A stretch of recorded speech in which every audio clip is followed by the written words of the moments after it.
참 산더미처럼 산재해 있는 그런 교회인데, 바울이 이제 두 번째로 다루고 있는 문제가 음행에 대한 문제입니다. 성적 타락에 대한 그 문제를 바울이 다루고 있습니다. 1장부터 4장까지는 우리가 함께 묵상하신 대로 교회 안에 있는, 고린도 교회 안에 있는 파벌의 문제, 분열의 문제, 사람이 모이면 언제나 분열하는 그런 습관을 가지고 있습니다. 그것은 세상 사람들이 사는 습관입니다. 사람들이 모인 곳은 어디를 가더라도 분열, 파벌이 있습니다. 사람을 중심으로 모이고 또 경쟁하고 헐뜯고 하는 그런 분열들이 세상 어디에나 있습니다. 어떤 것으로 모이느냐, 그것만이 모양이 다를 뿐입니다. 시대에 따라, 환경에 따라서 무엇을 중심으로 모이는가, 그 모양이 다를 뿐이지, 사람이 모인 곳에는, 세상에는 반드시 그런 분열, 파벌들이 있습니다.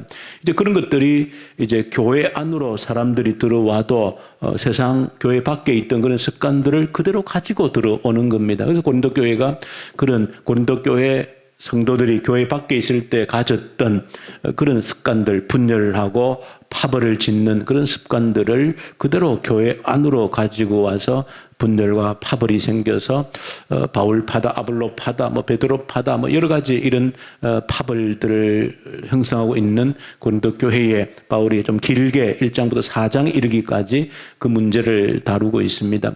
그리고 나서 두 번째로 다루는 문제가 바로 이제 음행에 대한 문제, 성적 타락에 대한 그런 문제를 다루고 있습니다.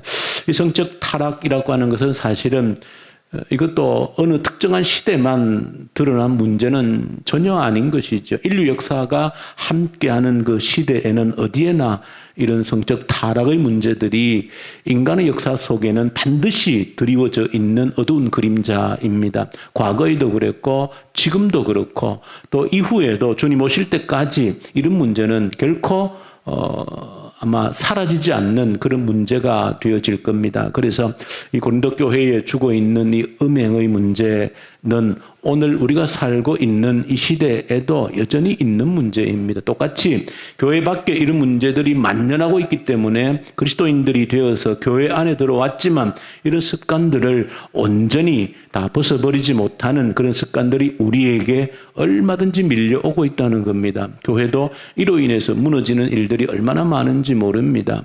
그래서 여러분들이 교회에 넘어 들어온 이 성적 무질서의 문제들도 여러분들이 정확하게 명심을 하고 우리가 성적 질서를 지키고 하는 그런 몸부림침이 우리에게 있지 아니하면 언제 이런 타락한 질서 속에 집어삼켜질지 모른다라고 하는 사실을 여러분들이 기억하셔야 되고, 또 이 음행의 문제라고 하는 것은 10계명 가운데에서도 제7계명에 간음하지 말라고 하는 계명으로서 분명하게 주시고 있는 문제이기도 합니다. 그래서 이 문제에 대해서는 여러분들이 결코 우리가 이 땅에 있는 한, 내가 살아있는 한 방심해서는 안 되는 문제다는 것을 여러분들이 기억을 꼭 하셔야 됩니다. 결코 방심할 수 없는 문제다. 나이가 많고 적고에 관계없이 살아있는 한 누구도 이 시험에서, 이 위험에서 온전하게 해방될 수 있는 사람은 아무도 없다 하는 사실을 여러분들이 아셔야 되는 겁니다. 그래서 끝까지 내 생명 다할 때까지 이 문제에 대해서만큼은 경계심을 늦추어서 안 된다는 겁니다. 끊임없이 이 유혹에, 이 시험에 우리가 넘어질 수 있는 가능성이 내게 있다 하는 사실을 기억하셔야 되는 겁니다. 그래서 경계해야 되는 겁니다. 깨어서 경계해야 되는 겁니다. 그것이 바로 음행의 문제다 하는 것을 전체적인 틀 속에서 한번 기억을 해둘 필요가 있습니다. 자, 그렇게 한번 정리를 일단 해두고 우리가 그러면 좀 더 큰 틀에서 이 문제를 한번 우리 현실로 가져와서 한번 들여다 볼 필요가 있습니다. 이 음행의 문제라고 하는 것이 직접적으로 우리가 이제 조심하고 내 개인적인 성적 질서를 지키기 위해서 정말로 깨어있는 경각심이 필요하다라고 하는 것은 제가 말씀을 드렸고, 이 음행의 문제라고 하는 것을 좀 더 큰 틀에서 우리가 볼 필요가 있다라고 하는 겁니다. 좀 큰 틀에서 보자라고 하는 것은 눈에 보이는 작은 전쟁이 있다라고 하면 눈에 보이지 않는 큰 전쟁이 있는 겁니다. 그래서 이 음행의 문제라고 하는 것이 바로 내 앞에 닥친 나의 문제, 나와 직결된 문제에 있어서 경각심을 가지고 나도 언제라도 넘어질 수 있다라고 하는 그런 마음을 가지고 대처해야 되는 것이 눈에 보이는 나의 전쟁이라면 눈에 보이지 않는 거대한 전쟁이 있다는 것을 우리가 한번 기억하자는 겁니다. 그것은 바로 영적인 전쟁입니다. 그 영적 전쟁이라고 하는 것은 우리의 눈에 보이지 않는, 우리의 눈에 보이는 전쟁이 있다라고 하면 그 이면에 사탄이 역사하는, 사탄이 하나님을 대적하는 영적 전쟁이 있다는 겁니다. 그리스도인들은 바로 반드시 이 보이지 않는 영적 전쟁을 볼 수 있어야 된다라고 하는 것이죠. 그래서 사탄이 하나님을 대적하는 영적 전쟁을 함에 있어서 가장 유효한 이 사탄의 수단으로 쓰는 것이 이 바로 음행이라고 하는 이 성적 타락을 이 사탄이 그 도구로 쓰고 있다는 겁니다. 그래서 우리가 이 음행에 대한 문제, 성적 타락의 이런 문제를 볼 때에는 우리의 눈에 직접적으로 우리가 대처해야 될 실제적인 문제들도 있고 그 이면에 있는 영적 전쟁에 사탄이 이것을 도구로 쓰고 있다라고 하는 그런 측면에서 우리가 정확히 볼 수 있는 그 눈이 있어야 된다라고 하는 겁니다. 사탄은 결국 끊임없이 하나님을 대항하는 것이고 또 우리를 하나님으로부터 멀어지게 하려고 하는 근본적인 목적을 사탄이 가지고 있는 것이죠. 사탄은 어떻게 해서라도 수단과 방법을 가리지 않고 우리로부터 하나님으로부터 우리를 멀리 떨어지게끔 하기 위해서는 어떤 방법이라도 쓴다는 겁니다. 그런데 불행하게도 이 성적 유혹이라고 하는 것이 인간에게 가장 취약한 그런 부분이기도 합니다. 하나님의 가장 큰 선물이면서도 가장 큰 유혹이 되어지고 또 가장 큰 약점이 되어져 있기 때문에 사탄이 그것을 끊임없이 우리를 유혹하고 하나님으로부터 우리를 멀리 떨어지게 하는 그 도구로서 쓰고 있다는 겁니다.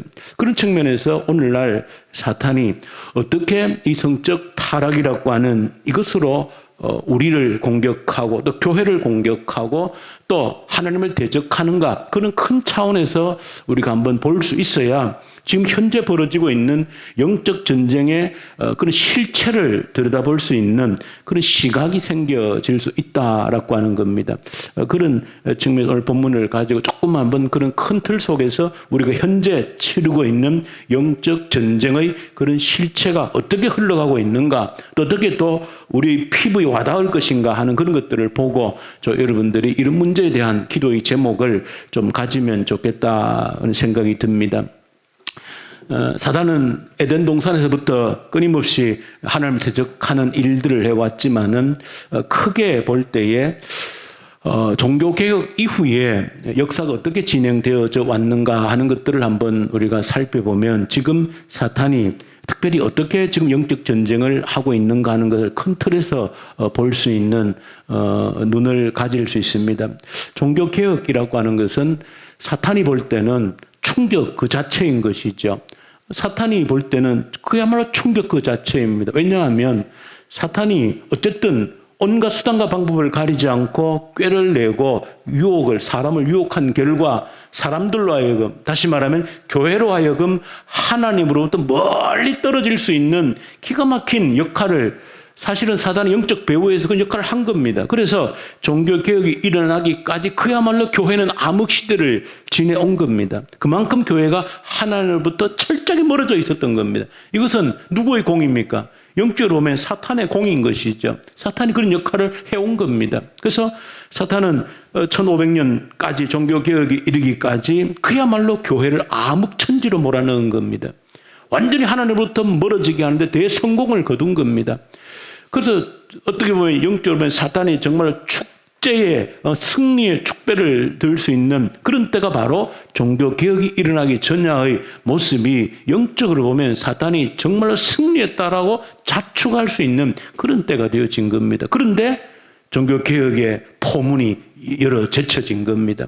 이것은 사탄의 영적 세력들이 봤을 때는 정말로 충격 그 자체가 아닐 수 없는 겁니다. 그 사탄의 나라에 그 핵폭탄이 떨어진 거나 마찬가지가 되어지는 겁니다. 그래서 엄청난 변화가 일어나기 시작했고 교회가 새롭게 되어지는, 교회가 다시 한번 하나님께로 돌아가는 그 엄청난 대역사, 정말로 그런 혁명이 일어난 거나 마찬가지인 것이죠. 그것이 바로 영적으로 보면 그런 현상이 일어난 겁니다. 완전히 멀어졌던 교회가, 하나님께로 등을 돌렸던 교회가 완전히 혁명이 일어나서 하나님께로 다시 돌아가는 그런 역사가 이 종교개혁을 통해서 중세 1517년을 기점으로 그런 역사들이 교회 역사 가운데 일어났다는 겁니다.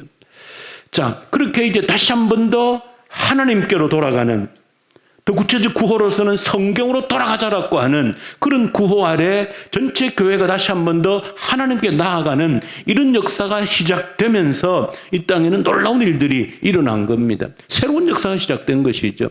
인류 역사 가운데 한 번도 경험해 보지 못했던 놀라운 일들이 이 종교 개혁을 통하여서 꽃을 피게 되어지는 겁니다. 저 여러분들이 우리의 역사를 볼 때에 그런 관점에서 우리 역사를 한번 꿰어볼 수 있는 그런 눈이 있어야 되는 것이죠. 이 종교개혁을 통하여서 완전히 영적으로 잠잤던, 완전히 어둠 속에 잠겨있던 교회가 다시 한 번 더 눈을 뜨고 하나님께로 돌아가는 혁명이 일어났다. 그로 인하여 이 땅에는 새로운 영적 기운이 솟아나는 그런 변화가 일어났다는 겁니다. 자, 그런 변화 가운데 크게 어떤 일들이, 물론 교회 안에 일어난 영적인 변화, 교회가 깨어나서 하나님께 돌아가는 이런 일들이 있었다라고 하면 이 그런 일들로 인하여서 이 지구촌 역사에 크게 어떤 물줄기가 형성되어졌는가, 그런 큰 틀에서 한번 볼 필요가 있다는 겁니다. 그렇게 볼 때에 어떤 일들이 일어났는가, 요약하면 그런 종교개혁을 중심으로 어떤 일들이 일어났는가, 우리가 소위 말하는 서구 근대 정신이라고 하는 것이 이 종교개혁을 통해서 형성이 되어지기 시작한 겁니다. 서구의 근대 정신이라고 하는 것은 그런 종교개혁의 정신에 의해서 꽃피어진 그런 정신입니다. 성경이 바탕이 되어진, 성경으로 다시 돌아가자라고 하는 그것이 바탕이 되어진 서구의 정신이 새롭게 만들어진 겁니다. 그런 서구의 정신 위에서 일어난 것이 바로 뭡니까? 크게 보면 두 가지로 자본주의라고 하는 경제체제가 만들어지고, 그 다음에 정치체제로서 자유민주주의라고 하는 것이 꽃이 피게 된 그 터전을 마련하게 된 그 원인이 만들어지게 된 겁니다.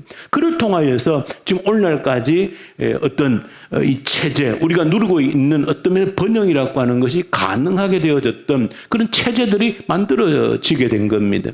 그런 것들이 뿌리에는 종교개혁이라고 하는 다시 하나님께 돌아가자라고 하는 것이 그 뿌리가 되어져서, 다른 말로 하면 이런 자본주의 체제나 자유민주주의라고 하는 것은 기독교를 뿌리로 함으로써 꽃이 핀 열매들이다, 그렇게 볼 수 있는 겁니다. 자, 이런 열매들을 사실은 지금까지 사실 여러분들이 그 달콤한 열매를 따먹고 있는 것이죠. 자, 이런 가운데 큰 틀에서 보면 사탄이 가만히 있을 리가 없지요. 완전히 빼앗았는데, 완전히 내 수중에 완전히 넣었는데 그 종교개혁이라고 하는 혁명으로 말미암아 잃어버린 겁니다. 그러니 사탄이 그렇다고 항복하고 완전히 숨어버릴 리가 없는 것이죠. 다시 사탄도 나름대로 탈환 작전을 할 수밖에 없는 것이죠. 다시 빼앗아와야 되는 거예요. 다시 이 세상을, 또 교회를 하나님으로부터 멀어지게 만들어야 되는, 이게 영적 전쟁에 끊임없는 수레바퀴입니다. 그러니까 그런 틀 속에 왔기 때문에 사탄이 가만히 있을 수가 없다는 겁니다. 그래서 이것을 근본적으로 빼앗기 위해서 사탄은 우리가 상상할 수 없는 그런 일들을 역사 가운데서 일으키는 겁니다. 그런 가운데 가장 크게 이제 이런 것들을, 기독교를 뿌리로 삼아서 꽃피운 이런 열매들을, 이런 체제들을 무너뜨리기 위해서 사실은 처음 나타난 것이 이제 어떤 시대적인 어떤 흐름으로서는 공산주의라고 하는 것은 그런 맥락에서 발생을 한 겁니다. 그러니까 근본적으로 그런 기독교에서 출발한 이 자본주의, 자유민주주의라고 하는 체제 자체를 무너뜨리려고 하는 것이 바로 공산주의라고 하는 것이 일어난 겁니다. 그래서 공산혁명까지 20세기에 전 세계를 휩쓸고 지나간 것들입니다. 그런 틀에서 보면 정확하게 역사를 그래도 큰 틀 속에서 우리가 볼 수 있는 맥락들입니다. 공산주의를 가지고 이제 대항해서 여러 가지 이론들이 있지만 그 핵심은 바로 그 내용입니다. 기독교 자체를 다시 한번 꺾어버리려고 하는 운동이 공산주의 운동이다 보면 그 실체를 정확히 우리가 꿰뚫어 보는 겁니다. 그런데 우리의 이제 바로 방금 지난 역사이지만 근데 공산주의가 성공을 거두지를 못했습니다. 아시는 것처럼 공산주의는 사실은 한 나라의 운동이 아닙니다. 한 나라에서 일어난 그런 운동이 아닙니다. 원래 공산당 그 선언문, 칼막스 엥겔스가 만든 공산당 선언문에 보면 어떻게 되어 있습니까? 만국의 노동자들이여 일어나라, 그렇게 되어 있는 것이죠. 한 나라의 노동자들만의 해방을 부르짖는 게 아닌 만국의 노동자들이 일어나기를 하는 운동. 그러니까 이 공산주의 운동이라고 하는 것은 전 세계적인 운동입니다. 그런데 그런 운동을 꿈꾸고 이제 러시아 혁명이 가장 먼저 일어났죠. 그런데 공산주의자들이 볼 때는 이것이 그냥 급속도로 전 세계로 확장될 줄로 믿었습니다. 그런데 1, 2차 세계대전들이 일어나면서 초기에 공산주의자들이 이론이 갔던 것처럼 그 공산주의가 전 세계를 집어삼키질 못하는 겁니다.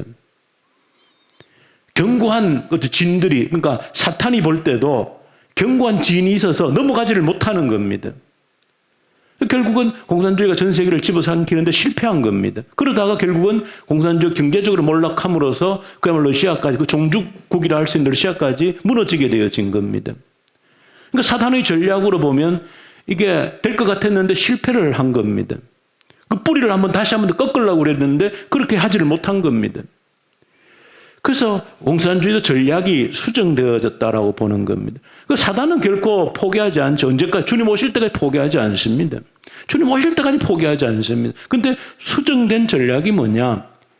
왜 자본주의가 무너지지 않는가? 왜 견고한 진위 자유민주주의 체제가 무너지지 않는가? 할 때에 그 뿌리를 보니까 뭐 때문이다?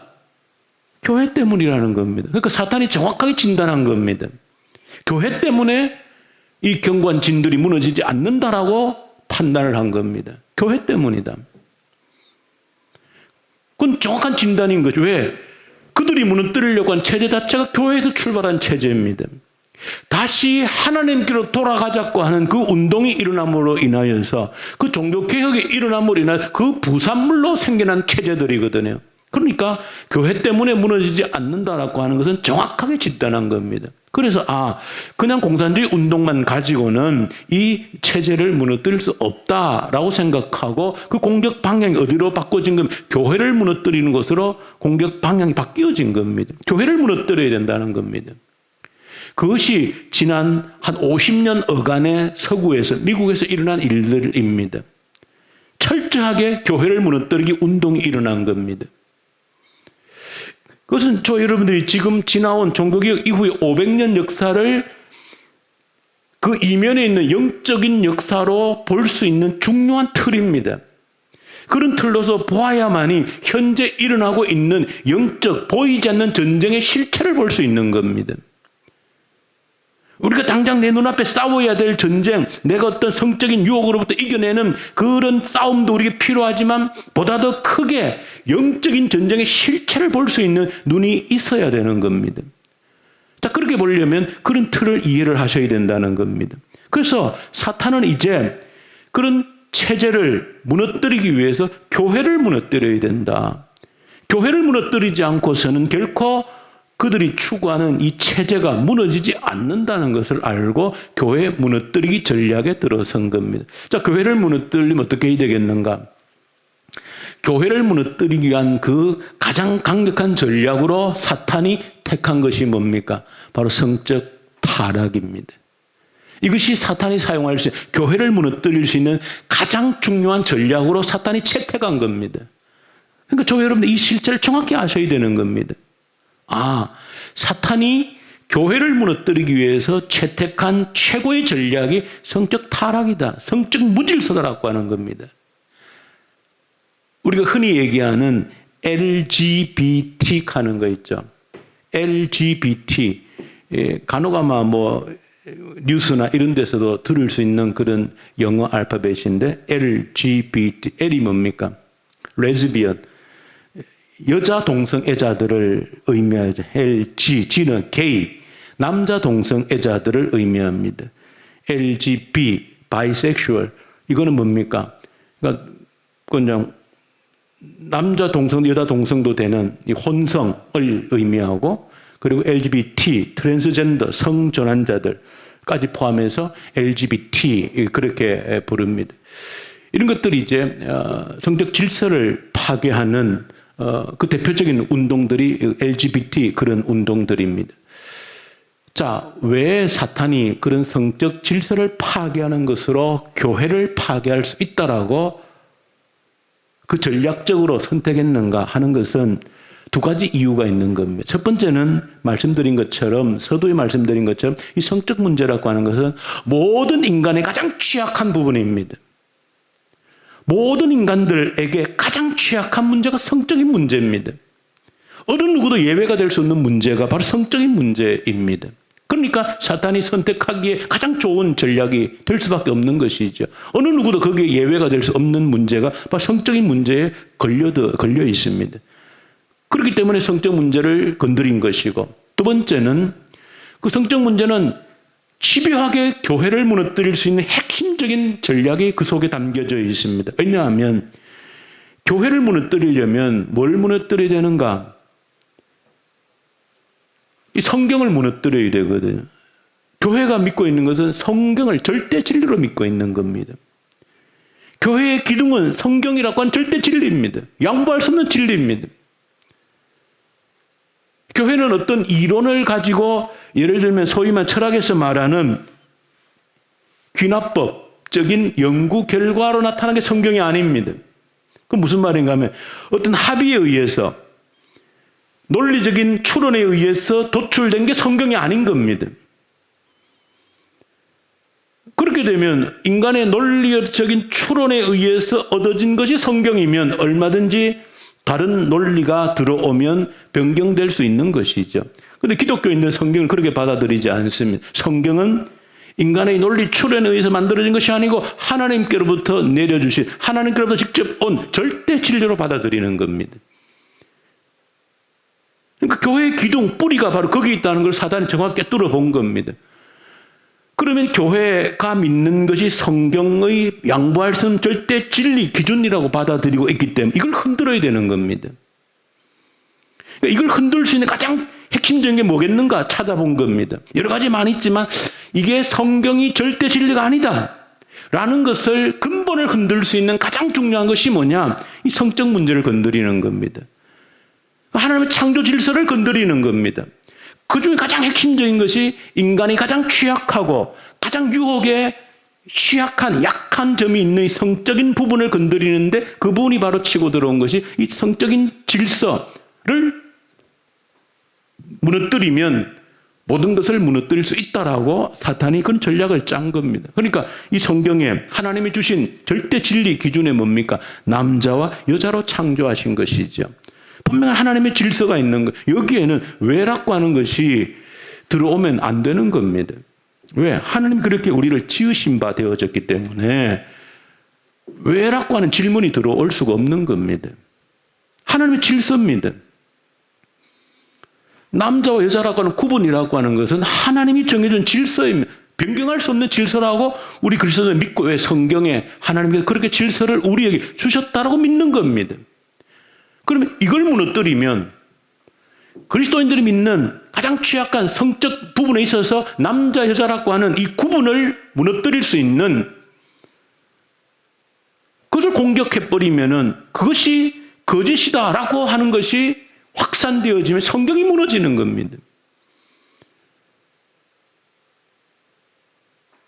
성경이 무너지면 기독교가 무너질 수, 교회가 무너질 수 있다라고 보는 것이고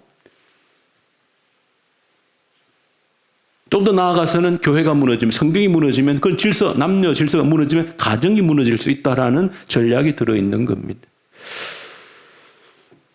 자, 그래서 사단이 이것을, 이 성적 질서를 공격의 목표로 삼았다는 겁니다. 그래서 온갖 방법으로 이 질서를 무너뜨리기 위해서 온갖 수단과 방법을 가리지 않은 이런 것들이 이미 서구에서는 50년 전부터 그런 활동들이 왕성하게 일어남으로 인하여서 거의 성공을 다 했죠. 미국 같은 경우에도 2015년도에 동성결혼 합법화를 미국 연방대법원에서 판결을 내린 겁니다. 동성 간에 결혼할 수 있다는 겁니다. 2015년도 미국에서까지도 마지막 양보하고 만 것이죠.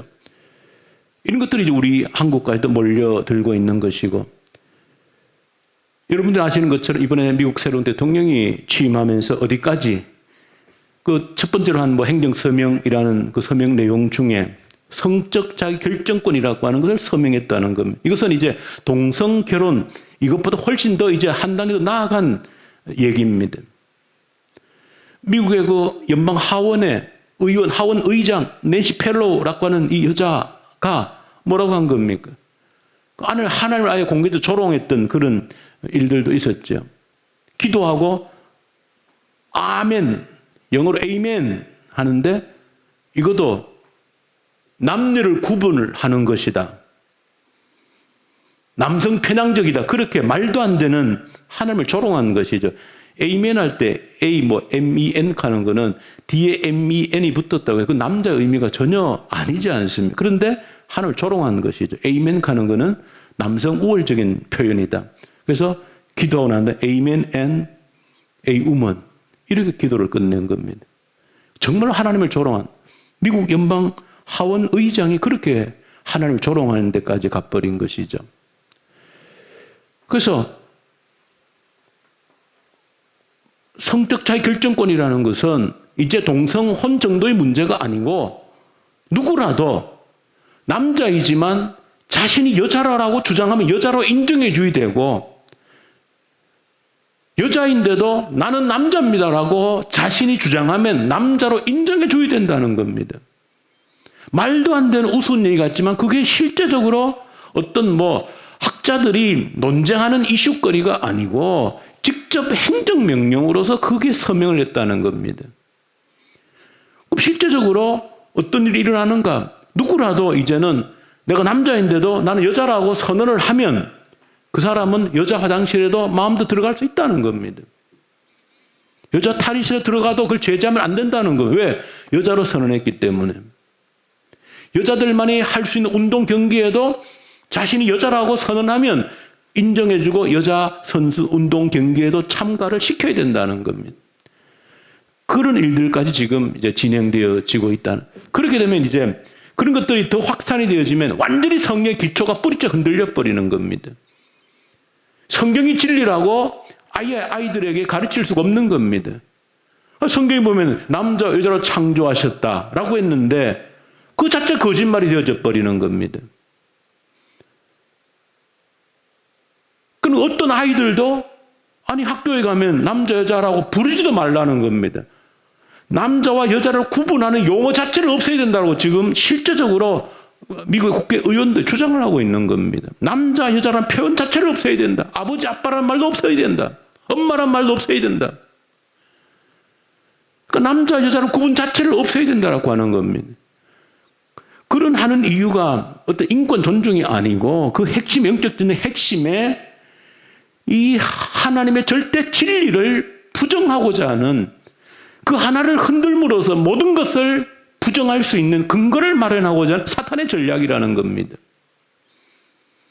공산주의라고 하는 정치적인 시스템으로 교회를 무너뜨리지 못한 겁니다. 그래서 더 치밀하게 이제 성적 질서를 가지고 교회를 무너뜨리고자 하는 그런 전략들이 지금 전 세계를 휩쓸고 있고 지금 우리도 실제 당면한 문제라는 겁니다. 그 여러 가지로 이제 여러분들 보시면 서명 뭐 해주십시오. 그런 것들이 끊임없이 아마 올 겁니다. 어떤 지금 법안이 만들어지려고 합니다. 뭐 학생 인권 조례가 지금 만들어지려고 합니다. 지금 반대 서명을 내야 됩니다. 아마 그런 것들이 계속 아마 나올 겁니다. 이런 모든 일들이 진행되는데 지금 아마 우리도 언제 참 이것이 무너지는 시간 문제인 것 같은 그런 안타까움 속에 있는 것이죠. 그야말로 마지막 보루처럼 있는데 그래도 이미 벌써 우리나라도 상당히 벌써 여기에 양보를 하고 지금 야금야금 밀려 들어온 것이 우리가 알 수 없는 순간 벌써 이미 엄청난 법안들도 만들어지고 있고 그걸 되어지고 있는 겁니다.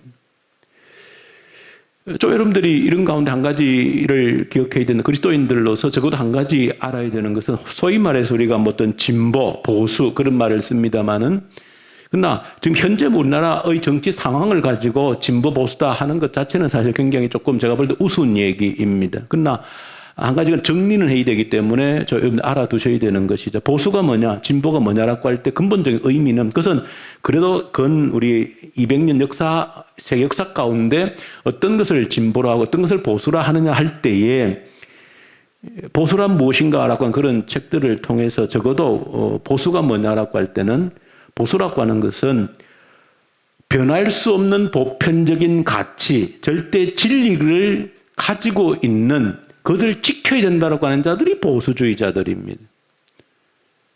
진보주의자들은 모든 것을 해체하고 바꿀 수 있다는 겁니다.